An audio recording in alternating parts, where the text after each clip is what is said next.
বাংলাদেশকে white wash করে একই বলল ওয়েস্ট ইন্ডিজের এই ক্রিকেটার। সিরিজের শেষ ওয়ানডেতেও 4 উইকেটে হেরেছে বাংলাদেশ দল। ওয়েস্ট ইন্ডিজের কাছে গতকাল হারের মধ্য দিয়ে হোয়াইট ওয়াশ হয়েছে টাইগাররা। ম্যাচে এদিন আমির জাঙ্গু 104 রানে অপরাজিত ইনিংস খেলেন।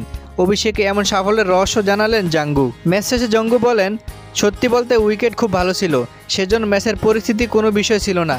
প্রধান কোচ আমার কাছে এসেছিল এবং ইনিংস বিল্ড করার কথা বলেছিল। শুরুতে আমার শুধু স্ট্রাইক রোটেট করার প্রয়োজন ছিল, মাঝের ওভারগুলোতে 500 রান করে তোলার দরকার ছিল এবং সুযোগ পেলেই বাউন্ডারি হাঁকানোর, সেটাই আমি করেছি। সতীর্থের সেঞ্চুরি না হওয়া নিয়ে জাঙ্গু বলেন, সত্যি বলতে আমি আজকে ব্যাটিংয়ের সময় খুবই আত্মবিশ্বাসী ছিলাম। উইকেট খুব ভালো ছিল, গ্রাউন্ডসম্যানদের কর্তৃত্ব দিতে হবে।